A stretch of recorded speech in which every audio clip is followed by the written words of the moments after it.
What's up, guys? So yes, we are back in Alabama, specifically Mobile, Alabama, guys. Yep, we took the trek back to the States and landed here in Mobile, Alabama.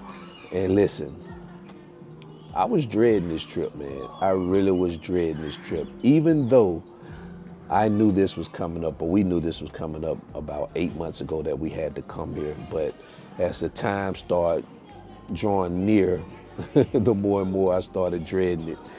And it wasn't because I didn't want to come and see my family. That wasn't it. Because, of course, I enjoy coming or I enjoy seeing my family, especially my mom, my sisters. I enjoy seeing them. I just wasn't as thrilled to immerse myself back into the culture of the United States. And the reason why is because I see the things that are going on here. I speak to people who come to DR to visit, and they tell me the the energy that's here, the vibe that is here, and that's just not something that I want to immerse myself back into at the moment. I mean, who knows when it's going to end? So at some point, either you just stay away forever or you come back. And so, of course, we had to come back. We had some business that we needed to take care of, so we couldn't stay away from ever. And I'm not trying to stay away forever, but I do want to be able to decide, which I can, when I want to come back. But in this particular case, I couldn't decide because like I say, we had some business we had to take care of. So again, man, coming back, seeing my mom is something that I enjoy doing. That she's getting older, and definitely want to be able to see her during her later years in life. But as always, I would rather fly her to Dominican Republic than me coming here if all possible. Honestly, it feels good to be home. You know what I'm saying? Even though I call Dominican Republic my home, which it is my home, this is my birthplace. It's different. It does feel good being here because I don't know, man. I'm so familiar with the place. You kind of like get dropped off in here, and you just, I'm moving around as if I never left because I know the place. So yeah, so I mean, it's cool, man. It's cool. Really didn't have a subject matter in this particular video, but I just wanted to get on and tell you guys that that we're back in Alabama, and just kind of a few things that we've been doing since we've been here. Well, the first order of business what we wanted to do when we got here, from a food standpoint, was hit Chick-fil-A. You guys know my daughter loves Chick-fil-A. Chick-fil-A is one of my favorite fast food restaurants. Of course, my wife loved it. That was the first thing we ate when we touched down was Chick-fil-A. So we went over there, got us some Chick-fil-A. Man, we got the original Chick-fil-A sandwich, the 8-piece nugget combo, and it was about $25. Now the prices are blowing my freaking mind, man. Let me go back. When we was in the airport, we got to Atlanta, and we were trying to find some of these. A lot of places were closing down. We had got to Atlanta around 9 o'clock because our flight got delayed or whatever. Me and my daughter both got a chicken wrap. My wife got a salad, and it came out to be like $50. The chicken wrap was $13 a piece. That's $26. And my wife's salad was $15. And then we had I think we got a bottle of water. Yeah, we got a bottle of water. And I think it was like $6. So whatever that is, in the airport, crazy, crazy. Man, the prices are just insane, man. And so, but back to the food, man. Back to the food. So we ate Chick-fil-A. And so there's a whole lot of food places that I've seen that I want to eat, especially the ones that I grew up eating, or some of the new ones that I've heard about. And so Hart's Chicken was one we went to today. Hart's Chicken is one of my favorite fried chicken places. If you come to Mobile, you gotta try Hart's.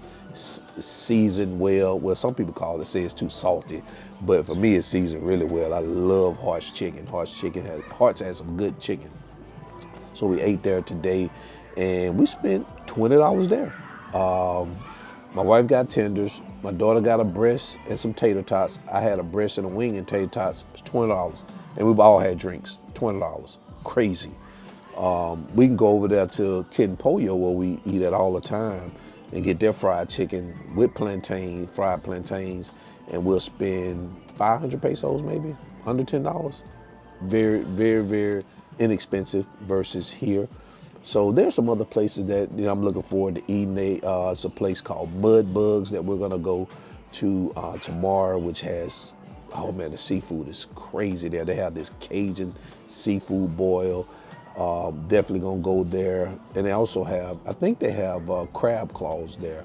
But if we don't get the crab claws there, we're gonna go to Boiling Pot, which has the crab claws. So that's one of the many benefits of being here in Mobile. The seafood is plentiful, it's Cajun. We got the crawfish, man. I may pick up me a pound of that crawfish. Just, man, the food is amazing. Now, I always talk about the Santo Domingo food scene, that it can't, that not want to say it can be touched, that we can put that up against anybody's food scene. And I'm not saying Mobile's food scene is better than Santo Domingo, because that would be a lie, but what I'm saying is the food is delicious here in the U.S., period. Now, we could talk about how unhealthy it may be, but we're not gonna deny or kid ourselves as if it's not good, because it is delicious, man, especially in Mobile. So I gotta hit that. Then there's another place called Sub King that's kind of like a Jersey Mike's or something like that. It's just a independently owned place here. Best sub sandwiches I've had, man. Jersey Mike's has nothing on it. Firehouse Sub has nothing on it. I love me some Sub King. So those are the things in terms of food that we plan on hitting. One of the reasons we came here, well, not one of the reasons, but one of the things we wanted to do when we came here, because this wasn't why we came here, but both our driver's licenses are going to expire this year. So my wife's already expired, so we had to go down and get them renewed. So we went down there today, and so we were in line, and this is, my wife was here, I was here, and there was another lady here. She had to be about 65 years old. And the lady asked my wife for her passport, the lady behind the counter. She gave her passport, and she looked at my wife's passport, and she said, "Oh, your passport expired," which it didn't expire. It only expired in May. She thought it said March. And so we said, "Hey, no, it's March. You're 2 months ahead of us." So the lady started laughing. She said, "Oh, I'm sorry." And the lady here, which is an older lady, said, "You better be glad that these look like good people, because anybody else would have told you off for doing that." And I'm thinking to myself, why? For a simple error, like thinking May was March? I mean, that's a common error. That you can look at something and see the M and the A and think that it's, you can get them confused. But that just shows you the mentality here, man. It's like people are looking to be offended. If that offends you, and if this older lady believes somebody would have went off on her for making this mistake, it says a lot about the culture, man. This was insane to me. I was blown by this. If we was in Dominican Republic, if somebody would just confuse it, oh, it's just mi amor. No es correcto or whatever. Hey, it's May, not March. Then they were like, oh, cool. Everybody going about their business. But you have to worry about somebody snapping back at you for making a mistake like that, especially if she wasn't trying to deny you anything. Now, if she was saying, oh, you can't do this because this and that and this and that and this and that, you're like, look, yeah, it says May. And then she said, no. And she trying to argue with the lady, except she's like, oh, I'm sorry. And she was laughing. So I just thought that was weird, man. It was really, really weird, man. But anyway, and something else I noticed while being here. After living in Dominican Republic so long, your eyes get accustomed to a certain look and a certain aesthetic. And when you land here and you come here to the States, that look is different. And your eyes almost have to get accustomed to it again. And I know that may sound funny to some people, they may not understand that, but I'm serious. It's like when you're accustomed to a certain aesthetic for so long, and you see something different, your eyes has to get adjusted to it again. And it makes me say, I understand why people actually like the US, because when they see it, it's aesthetically pleasing to the eyes.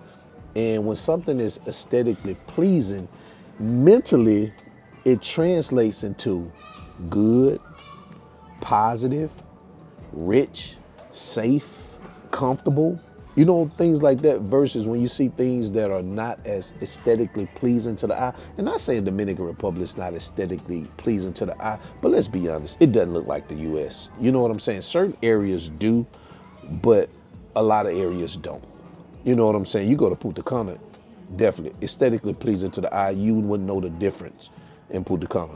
Certain parts of Santo Domingo, but in certain areas, things are not as aesthetically pleasing, so you're associated with poor, violent, bad, dangerous, and things like that. So I understand now why people actually like the United States. I think the logic is flawed, because if that's what you're associated with, then, like I said, that's flawed logic, because that doesn't mean anything. You know what I'm saying? But I understand. I had someone tell me on my TikTok, I was reading my comments, and they was like, and this person was Dominican, and she said, "Oh, you live in Dominican Republic? How long you been there?" I said, 4 years. She said, "I'm glad you like my country. Just be careful." And I said, "Be careful for what?" She said, "I see a lot of things." I said, "Where you live at?" She said, "Chicago." I just started laughing. I'm like, "No, motherfucker, you need to be careful. What are you talking about? I need to be careful." You know what I'm saying? It's funny that you associate, because you're in the United States, as safe, but I'm in Dominican Republic, you associate that with danger. And like I say, yes, of course, you need to be careful in Santo Domingo, and you also need to be careful in Chicago. Why are you living in Chicago telling me to be careful in Santo Domingo? That just doesn't make sense to me. So, but yeah, that's one of the things that I noticed about here, and I realized as to why people immediately become comfortable and attracted here, because of the aesthetics. But at the end of the day, it's all smoke and mirrors, because just because it look good doesn't mean that it is good. So I'll leave that there. And the next thing is driving, the reverse culture shock of me driving. Man, I really was looking forward to actually driving here, because of course, driving here is much easier than actually driving in Dominican Republic. But I had a reverse culture shock. Now, the best thing is that there are no motos riding all up and down on side of me, and I have to look this way before I turn. That's the best. And yes, the structure and things like that, people obeying all the, the traffic signs and the traffic lights and things like that, that is great. But for somebody like me who has been driving in Dominican Republic for so long, it was torture. Listen, having to make a complete stop at a stop sign was difficult. Now, I'm not saying I run stop signs in DR, but in DR, you don't stop in front of the stop sign. You pull out just a little bit to see if somebody's coming, or see if you can get out. That's just how it is. And always watching my speedometer, making sure that when I'm driving that I am obeying the speed limit and not going over, because here you go over the speed limit and they are giving you a ticket. They don't care whether it's 2, 3, 4 miles over the speed limit, they are giving you a ticket. So I'm always watching my speedometer. In Dominican Republic, I don't really look at my speedometer to make sure that I'm not speeding or something like that, unless I'm on the highway. Now, when I'm on the highway, of course, because they got their radar guns on the highway, so yeah, they're clocking you on the highway. But riding down 27, and I ain't saying I'm speeding or I'm going too slow, but I'm gauging how fast I'm going. And really, you can't really drive that fast. Well, I'm not gonna say you can't drive fast there, because you can. I see people going crazy, but I'm not gonna be flying down the road, because I don't want to get into an accident. So, but I'm also not looking at my speedometer saying, hey, am I going the speed limit? I'm just driving normal. But here you have to make sure, because police hide in the cut and they're with their radars, guns, and they're clocking you. So I had a little anxiety over that right there. And another one is when you miss a turn, you can't bust a U-turn in the middle of the street and double back. That right there, I guess I can let that one go. Maybe that's just a little bit too much, but in Dominican Republic, depending on what time of day it is, yes, you can do that. You can just bust a U in the middle of the street, turn around, nobody says anything. But another thing that I noticed too, man, here is that I don't pass the police. I am not passing the police when I'm driving here. In the Dominican Republic, I would pass them all day long. Here, I'm not passing them, period. You know what I'm saying? I know people say, oh, you're getting a little bit too, exaggerating a little bit too much. No, I have been pulled over several times for passing the police, and only for them to run my license, pull me over just for a whatever reason they want to. No, I don't pass the police when I'm in the United States. I stay behind them. In DR, doesn't matter, doesn't care. I pass them.